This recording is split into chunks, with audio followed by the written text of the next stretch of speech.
BJP রাজ্য সহ সভাপতি সুবল ভৌমিকের আজ কংগ্রেসে যোগদান। তিনি দলের বার্ডেন হয়ে থাকতে চান না, সে কারণেই তিনি বিজেপি ছাড়ছেন বলে সাংবাদিকদের জানালেন সুবল বাবু। বুধবার রাহুল গান্ধীর জন্য সভায় তিনি উপস্থিত থাকবেন বলেও জানিয়েছেন সুবল ভৌমিক। আজকে আমি কংগ্রেস দলে যোগদান করছি দুপুরবেলায় 1টায় আগরতলা পোস্ট অফিসে কংগ্রেস অফিসে যাচ্ছি। আগামীকালকে রাহুলজি আসছেন, রাহুলজির মঞ্চে আমি থাকবো।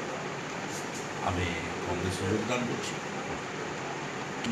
আমি মনে করি যে বিজেপি দলে আমি বার্ডেন হয়ে থাকতে চাই না, কারণ বিজেপি দল যখন আমারকে সভাপতি করতে চেয়েছিল, কেউ বললো যে আমি সভাপতি হলে সরকারটা ভেঙে যাবে।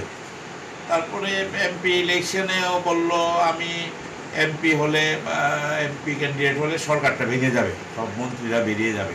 আমি চাই এতদিনের পরে কমিউনিস্ট পার্টিকে হারিয়ে এখানে একটা সরকার এসছে, অবাম সরকার, এটা এত তাড়াতাড়ি ভেঙে যাক আমি চাই। আপনি কি পশ্চিম আসনে কোনো ক্যান্ডিডেট হওয়ার সম্ভাবনা আছে? আমি আজকে পার্টিতে জয়েন করছি। জয়েন করার পর পার্টি আমাকে যে অ্যাসাইনমেন্ট দেবে সেই অ্যাসাইনমেন্টে আমি কাজ করব।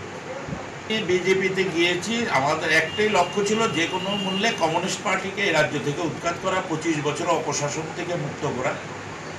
সেটা আমি যখন বিজেপিতে গিয়েছি, আজকে যে চিফ মিনিস্টার উনিও 2 বছর পরে এসছেন, আমি তখন 1% ভোট ছিল। আমার একটাই লক্ষ্য যে কোনো মূল্যে কমিউনিস্ট পার্টিকে উৎখাত করা, সেটা আমরা করেছি। এবং সেটা এখন আমাকে রাজ্যের মানুষের, কারণ আমাদের রাজ্য, আমাদের মানুষ, আমাদের ভবিষ্যৎ প্রজন্ম, আমাদের সুশাসন দিতে হবে। এখন আমি 35 বছর কংগ্রেসে ছিলাম, গত 5 বছর আমি বিজেপি, আমি আবার আমার ঘরে ফিরে যাচ্ছি। আমি অনেকেই আমাকে ফোন করেছে, কেউ বাদ নেই, ফোন করেনি খুব কম। কে করেনি আমি বলতে পারবো, সবাই ফোন করেছে। কেউ বিভিন্ন রকম বলেছে, তবে সবাই আমার সঙ্গে যোগাযোগ করেছে।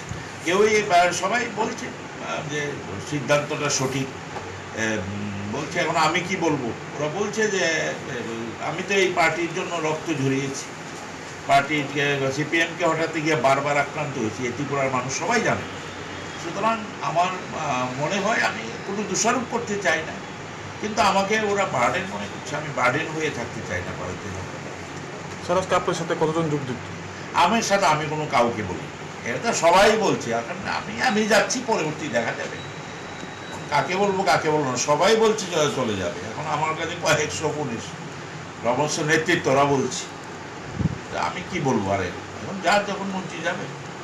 আমি ওইসব সংখ্যার বিচারে কোনো লড়াইয়ে বিশ্বাস করি না। আমি বিশ্বাস করি যে মানুষের জন্য রাজনৈতিক দল মানুষের পাশে থেকে কাজ করে।